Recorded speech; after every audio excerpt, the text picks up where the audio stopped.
I guess I'm old enough to remember when hybrid wasn't cool, and well, neither was a Camry, so joining the two together couldn't be cool at all. Well, that's not the case today. Hey, welcome to this edition of Road Warrior. I'm your host, Grant Robertson. Now behind me is the 2018 Toyota Camry Hybrid, and what it does is make me forget of all the things I've known and, well, take a new look at, well, this cool car. So I had just started my automotive career decades ago, and back then hybrid was kind of a new thing, and what that meant was, well, we're going to put on some weird geekish cars and, well, keep the main vehicle separate, because separate is better so we don't mess up what everyone likes until we figure out this hybrid thing. Well, now that we figured out, well, let's combine both and we'll make everything cool. Now, what's great is this vehicle is running right now, and that's hard to do and hear me at the same time for most vehicles. But for a hybrid, well, the quietness is par for the game. Now, first off, let's talk about Camry. I'm not saying it's not cool, nor has never been cool, but it has definitely evolved. Decades ago, it used to be just kind of a plain sedan. Basically not a grandparent's car, but an executive car, a family car, something to, well, just get everyone down the road. Now it's actually an adventure. It's something a lot more sporty. Now when you add hybrid to it, well, now it just makes it a cool, sporty, smart vehicle, because after all, saving money at the gas pump is the whole point of going green. Before we dive into the design, let's first talk about the overall numbers, because this vehicle is a big option on the road, and it really compares to some other mid-sized things called SUVs. Now, by the numbers, it's about 192 inches, about ½ inch longer here for the SLE versus the standard model, and that probably refers to a little bit of more flair when it comes to overall design. Now, as for the wheelbase, around about 111 inches. Now, width is fairly wide at just about 6 feet, but height just over 4.5 feet tall, so fairly low to the ground. You can see that in the ground clearance at just under 6 inches. So it definitely, for someone my height, means you're going to kind of have to boot, scoot, boogie down low to get inside. Now, as for the design, again, from whence we came back in the day, not what you see here. First off, a lot of flair going on, especially when you look down low and you swing around to the front. Way down low, the body stand tight, sweeps in, but right down there, nice flare out, giving this vehicle a lot of lower stance and a lot of aggressiveness when it comes to design. As you sweep back, nice broad haunches and this kind of flare out here at the back end, and well, an implied spoiler built into the rear deck lid. Those designs by no means remind me of where this vehicle used to be. Guerrilla warfare is one of the first things people are going to see when you're going on the road, and the Camry hands down delivers when it comes to design. You can see it right across the middle with this whole hood sweeping down and this matching body color sweeping through. Otherwise, it's a very dark accent blending all the way around, giving this a very monochromatic, dark, aggressive look for this particular design on this vehicle. Now, what you also see is nice stylized lower grille, really sweeping out and giving it, again, an aggressive front end. Now, this is a lot of airflow sweeping through here, even in these nice tight niches. Now, as for the flare out here on the side, these are just for visual effect. There's not actually any air sweeping through here. But overall, nice and dynamic front, even right down to the headlight assembly. Now, interestingly, the headlight assembly is nice and narrow, but projects quite a lot of beam down the road. And of course, it's nice and bedazzled, jeweled, and well, innovative. When it comes to ingress in any vehicle, the talking point right now is smart key systems. No longer putting a key in or even pressing a key fob. Instead, it's all hands-free approach. Now, some vehicles are doing this different. It could be a button at different access points, but for the Camry, it's really innovative with your hand placement. Now, here on the passenger side, if you put it in here, it knows you're there, unlocks all the doors. If you want to lock it up, simply press right here, rub across. It's going to lock all the doors with ease. Now, for the driver, what we found is once you put your hand on the driver's door, it unlocks that door.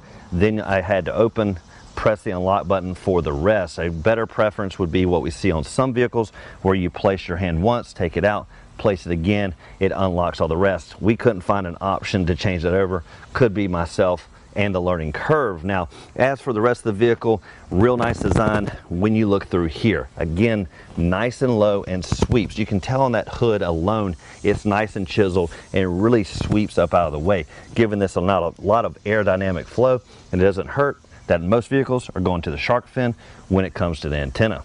So one area I always talk about is the fill up and whether it is a secured area. And what's great with the Camry is it's locked all the time. Instead, it has a press button there to release it.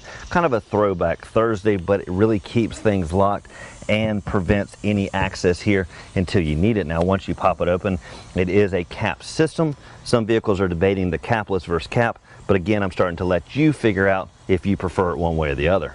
Sweep around to the back, one feature on a sedan that, well, is starting to be compromised with design is, well, the overall space. As vehicles become narrower, more chiseled, this can be the Achilles heel because, well, it gets compromised by design, but that's not the case for the Camry. It still delivers. Now, first off, let's look at the rear end as it sweeps down. Again, that implied rear spoiler, and again, body color all the way around, minimal chrome just here and there, and you'll notice this hybrid, of course, has that blue emblem hidden there behind the Toyota symbol, basically implying that this is the hybrid model.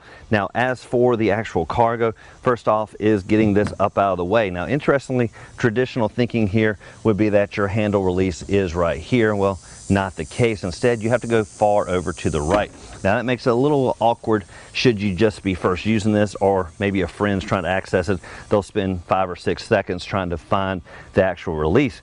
Now, once this is open, typical operating procedure, nice and cavernous trunk, very little access really out this way, but tons of volume when you look back in there.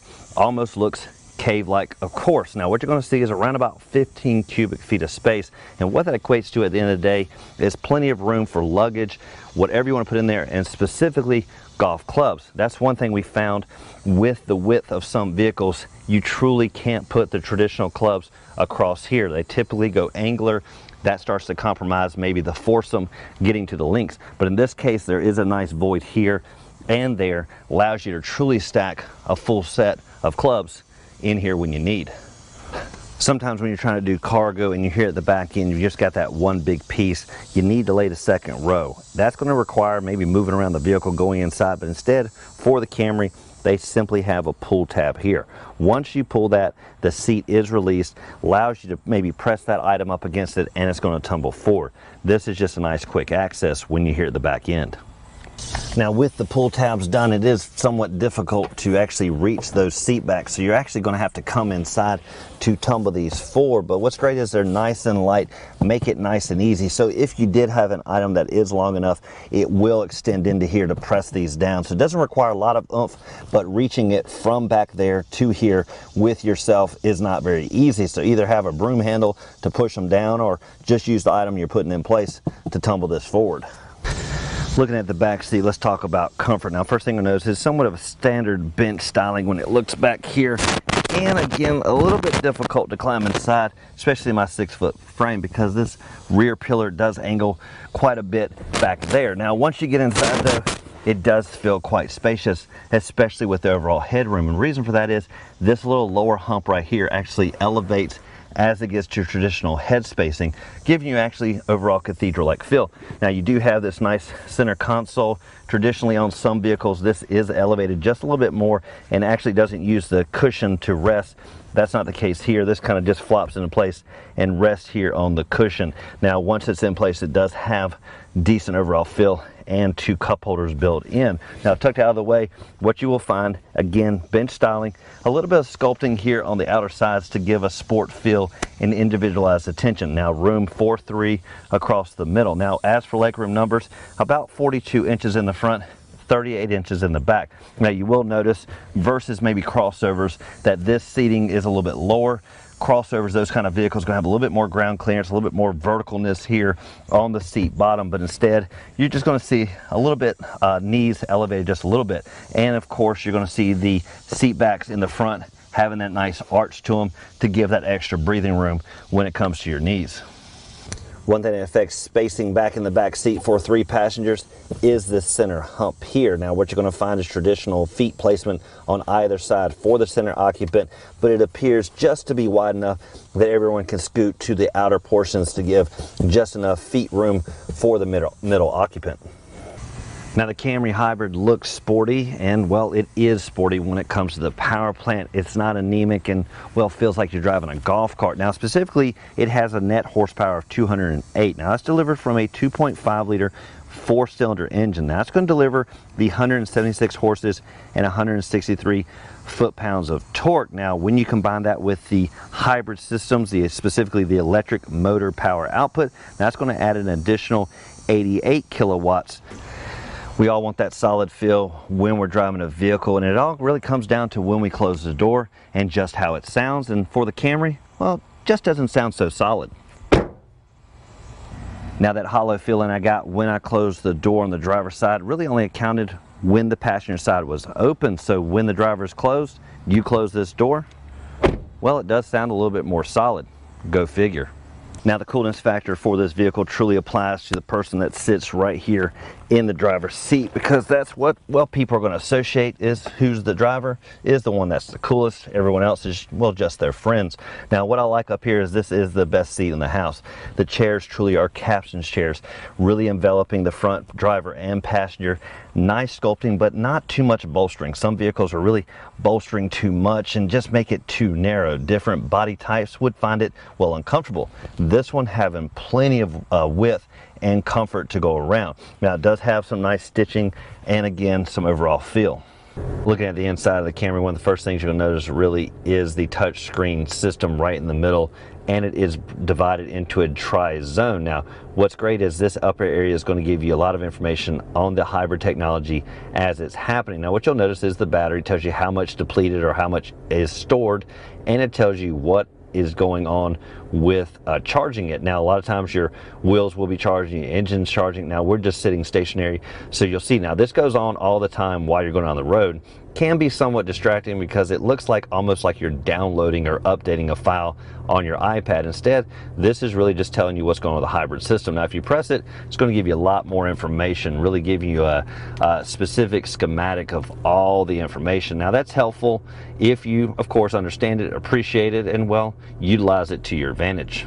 Now from the screen, one thing you can look at is the history, which you click there, and what you're going to see is kind of a graph of your energy efficiency. Even best is the miles per gallon, which you'll see at the top. Now best is my 48 miles per gallon, but the latest was basically around 41. Good numbers either way, but could we make them better? Well, more than likely. Now one thing I did notice while I was driving, if I wanted to do a quick adjustment of the volume, I did reach up, but the problem was I reached for this knob because it is the closest. Now that is the tune select, so pretty much for half the time I just simply changed the station instead of lowering the volume. Instead I had to reach a little bit further to this volume, so it wouldn't hurt maybe to replace this, because typically we leave it on the station and typically change the volume a lot more. Now a simpler function is of course on the steering wheel, which is this button here, which is real easy to utilize, but until your mindset is, well, not to use the knob, well, you'll forget all about this and, well, reach up here. For the gauge cluster, what you're going to find is a standard analog speedometer there on the right with a hybrid technology here on the left with an LCD screen there in the middle. Now what's great is this will mirror what you're seeing there on the dash, but well, as you're going down the road. Now what's great is you can go up and down and look at various functions there in the middle, everything down even to tire pressure. But what I truly like is the digital readout for speed, because it's just a quicker glance, well, then looking over there. If you truly want to make this car sporty, you can go with the paddle shifters here on the steering wheel, the plus on the right and the minus on the left. That will make this vehicle feel a little bit more sporty, but I tend to just make it automated and go down the road. Now one thing that's great is safety features, and what you'll find here is the lane departure. Now when you have that active, this will allow the steering wheel to help adjust should it sense you veering left or right, but you can take it off if you don't like that option. Now the cruise control is found here as well. If you're buying a hybrid, you're probably innovative when it comes to knowing all the latest technologies, and one of them being the battery powered cases that you can get for your phones, where you can simply lay your phone here, turn it on, and it's going to power just by placing it down. But if you're like me, you haven't got that technology, you can power it with a good old USB, and you do have an auxiliary jack, and you do have a standard power supply here as well. Now if you don't utilize this charging station, you can use it as a shelf or press it out of the way and use the lower storage area to maybe put some bigger items. Now if you want to hide them up, just simply close this and no one will know it's there. Now what's great about the hybrid is you can get the best of both worlds, from the gas engine to the electric functions, and you can find the selector areas right through here, from normal, sport, even econo mode, right down to electric vehicle. Now, one symbol we've all come to know is that seatbelt reminder, and if you don't notice it at all, well, thankfully there's an audible alert that will, well, remind you just the same, and even better is it will never go off until you buckle up.